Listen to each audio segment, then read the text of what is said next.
Hello guys. जय श्री राधे कृष्णा।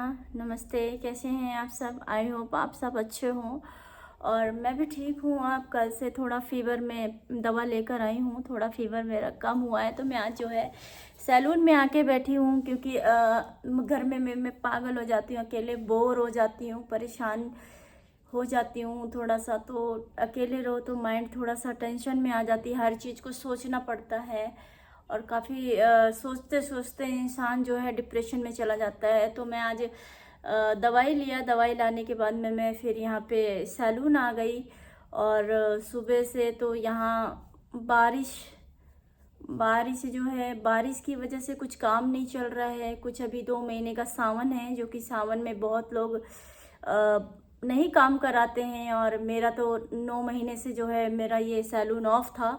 इससे मुझे बहुत ज़्यादा नुकसान हो चुका है, बहुत नुकसान हो गया है। बस जी कर रहा है कि मैं इसे भी ऑफ कर दूं क्योंकि ऐसा लग रहा है कि ये काम नहीं चल रहा है। पता नहीं क्या हो गया ऐसे काम को। मैं इतने समय से मेरा सैलून ऑफ था, उसकी वजह से जो है मेरा काफ़ी ज़्यादा लॉस हो गया। मतलब मैं घर से भी गई और सैलून से भी गई। अब मार्केट बनाने में तो बहुत टाइम लगेगा, जो कि इतना आसान नहीं है अभी।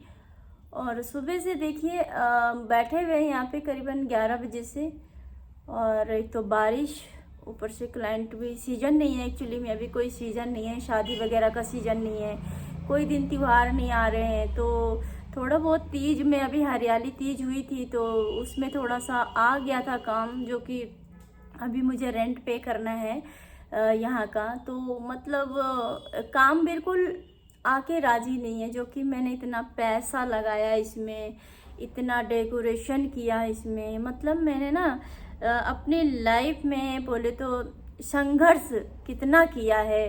पहले तो मैंने सैलून से था, मेरा तो सैलून काफ़ी अच्छा था, मेरा उस टाइम में काम अच्छा आता था। लेकिन वो हालात ऐसे हो गए बीच में कि उसकी वजह से जो है अब यहाँ पे भी मन नहीं लगता है सैलून का काम करने में।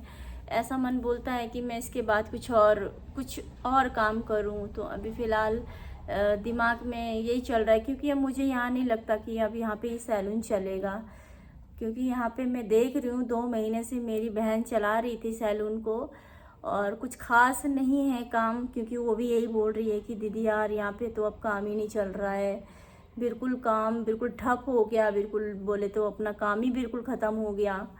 तो मेरी बहन भी बहुत परेशान हो रखी थी। तो हमने भी विचार बनाया, अभी सोचते हैं ज़रा मेरा जो ये थोड़ा मेरा काम जो पेंडिंग चल रहा है, अभी मेरा जो तहसील का काम अटका पड़ा है और जो मेरा जो मेरे हस्बैंड की जो भी जॉब का है सिस्टम, ये सारी चीज़ें ज़रा एक बार डिस्कस हो जाए कि क्या होगा, कैसे होगा, कितना समय लगेगा इन चीज़ों में।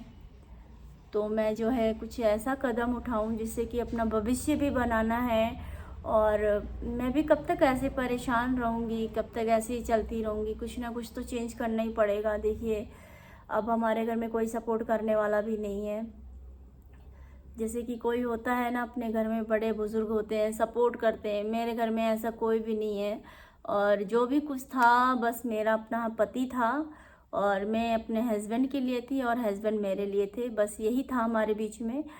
और अब जो है अब ये सब मेरे सिर पे डबल तिबल बढ़ गया काम। तो उधर भी देखो, इधर भी देखो, घर भी देखो, बच्चे भी देखो, और मतलब बहुत कुछ प्रेशर चढ़ गया मेरे ऊपर, बोले तो प्रेशर हो गया है। तो कल मैं यही सोच सोच के जो है मेरा फीवर आ गया। तो एक बहन का कमेंट आया था कि आप पार्लर का ही काम करो, पार्लर जाओ। तो पार्लर में तो आ जाओ, पार्लर तो मेरा अपना है, चले आओ, कोई दिक्कत नहीं है। लेकिन जब क्लाइंट आते हैं ना, जब काम आता है तभी अच्छा लगता है ये सब चीज़ें भी। देखिए और मुझे भी फ़िलहाल ऐसी मेरा ही काम है, देखिए मेरे मेरे हाथों का हुनर है ये तो। लेकिन ये है कि मेरे को करने का बिल्कुल भी मन नहीं होता अंदर से। मैं खुद भी बड़ी परेशान रहती हूँ यार, कि मैं खुद भी एक दिन दूसरों को कितनी ब्राइडल तैयार किया था, कितने लोगों को सजाती हूँ मैं, और आज मेरी ही दुनिया उजड़ गई, जो मैं अपनी दुनिया को ही नहीं सजा पा रही हूँ। तो बहुत अच्छा लगता था जब मेरे हस्बैंड थे तो मैं किसी ब्राइडल को रेडी करती थी, ब्राइडल तैयार करती थी, तो मुझे बहुत अच्छा लगता था।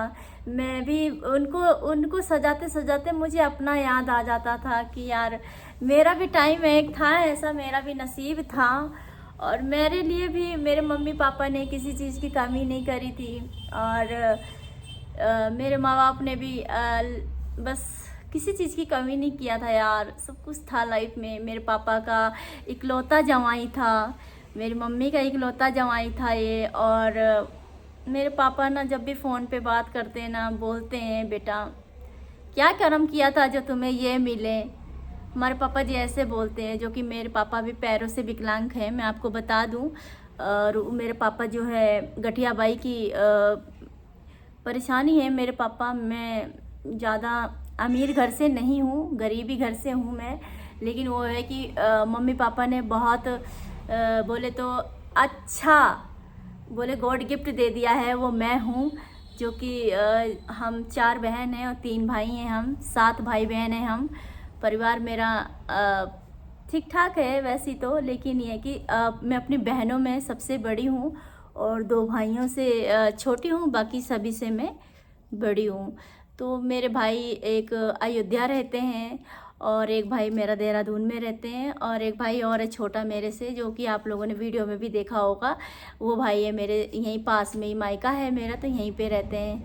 तो मेरा कहने का मतलब है मेरे घर में सिर्फ और सिर्फ मेरे यादव जी ही इकलौते जमाई थे, जो कि वो पापा भी बहुत प्यार करते थे। मेरे पति वन विभाग में जब भर्ती हुए थे तो ज़्यादातर उनको जैसे हिरन हो गया, और जैसे तुम्हारे जो भी जंगलात के जो भी जंगल के अंदर जो भी पशु पक्षी होते हैं, मेरे पति बहुत प्यार करते थे। तो मेरे पति से ना पशु पक्षी डरते नहीं थे। क्या हिरन हो गया, क्या चीतल हो गया, सब मेरे पति के अटैच में रहते थे। तो मेरे पति कभी कभी जैसे अजगर पकड़ना हुआ, सांप पकड़ना होता था, तो मेरे पति जो है ऐसे हाथ से पकड़ लेते थे। कभी मतलब उनको जो है काटा नहीं, किसी चीज़ ने हमला नहीं किया, मतलब इतना कुछ उनके अंदर खूबी थी। तो हम इंसान तो प्यार करते ही थे उनको, लेकिन जो अनबोलता पशु था, जो अनबोलता पशु थे वन विभाग के अंदर, वो भी मेरे हस्बैंड को बहुत लाइक करते थे, तो बहुत प्यार करते थे। तो मतलब मम्मी पापा का भी फ़ोन आता है ना तो मुझे बहुत दुख लगता है यार, क्या मम्मी पापा का अकेला जमाई था और घर में मैं ही बड़ी थी, और कितना अच्छा था सब कुछ ना। मतलब ऐसी याद आ जाता है, सोचते हैं भगवान क्या करें अब, बस यादें यादें रह गई हैं और कुछ नहीं है। पर मेरे ऊपर मेरे यादव जी ने बहुत सिरदर्दी, बोले तो बहुत ज़्यादा जवाबदारी जिसे कहते हैं, वो छोड़ के गए हैं। बहुत बड़ी जवाबदारी जिसको कहते हैं ना, एक फैमिली में रहकर जो फैमिली का बोझ होता है, जो परिवार का जो होता है, सब कुछ उन्होंने मेरे ऊपर ही छोड़ दिया। पता नहीं क्या सोच के भगवान ने मुझे छोड़ दिया मेरे ऊपर कि मैं कैसे करूँगी उस चीज़ को, क्या करूँगी, कैसे करूँगी, समझ में नहीं आ रहा है। क्योंकि मैंने अपनी लाइफ में बहुत दर्द देखे हैं, दुख देखा है मैंने, तो मैं तो निभा ले जाऊँगी, लेकिन मुझे बहुत हिम्मत रखनी पड़ेगी और बहुत ज़्यादा अपने आप को बहुत मना के रखना है, क्योंकि जो कि हिम्मत नहीं होती है, लेकिन फिर भी कोशिश करूँगी मैं सब कुछ ठीक करने की। क्योंकि मैं बहुत कुछ करूँगी, क्योंकि अभी तक मेरे हस्बैंड को यही लगता था कि ये सब कुछ कर लेगी, ये सब कुछ कर लेगी। अब ये पता नहीं उनको क्यों लगता था, कैसे लगता था, लेकिन आज भी दिल ना, बस क्या बताएं हम आपको, उनके जाने से ना, मेरे हस्बैंड के जाने से ना सब कुछ विषम सा गया है, बोले तो सब कुछ उजड़ सा गया है। अब इसको समेटने में थोड़ा सा समय लगेगा, कुछ अपने आप को भी बनाने पड़ेंगे, टाइम लगेगा, कुछ घर में भी देखना पड़ेगा। मतलब जब वो थे ना बिस्तर पे तो भी बहुत वो ऐसा लगता था कि बहुत कुछ है, सब कुछ ठीक है, ऐसा लगता था। लेकिन आज ना सूना सूना लगता है। यही सैलून में मैं कितना प्यार करती थी इस सैलून से, और आप यकीन नहीं मानेंगे, मेरा बहुत कुछ यादें जुड़ी हुई है इस चीज़ से। देखिए सुबह से शांत पड़ा हुआ है बिल्कुल, ऐसा लग रहा है जैसे मेरा सब कुछ ख़त्म हो गया है, उजड़ गया है, सारी दुनिया ही उजड़ गई मेरे लिए, ऐसा फील हो रहा है मेरे को। और मेरा किस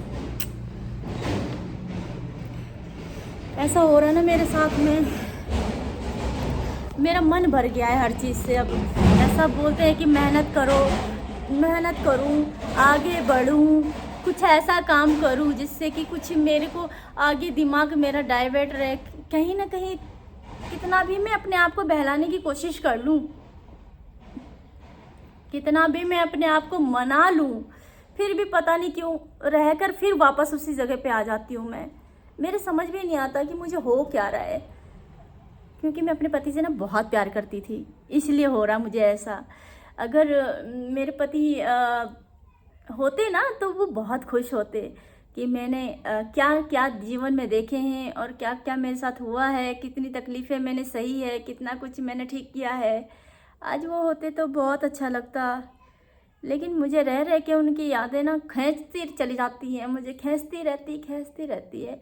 कैसे भी करके मना लो, कैसे भी करके सब कुछ कर लो, पर मेरी तो कोई सुनने वाला ही नहीं रहा। अब तो मेरा कोई सुनने वाला ही नहीं रहा। अब इसी चीज़ का अफसोस है, अकेले रहना, अकेले। क्योंकि मेरे हस्बैंड बहुत खुश होते थे मेरे सैलून को देख के, मेरे को देख के, घर को भी देख के। मैंने सब कुछ बहुत अच्छे से मेंटेन किया था यार, कितना कुछ था जीवन में। मेरी यादें बन के रह गई, सब कुछ यादें बन के रह गई। मुस्कुराना भी ना अंदर से ऐसा लगता है कि मैं कर क्या रही हूँ। पहनना ओढ़ना तो छोड़ो, ये तो कोई नहीं, ये तो जीवन है, जब तक हूँ तब तक मैं करूँगी।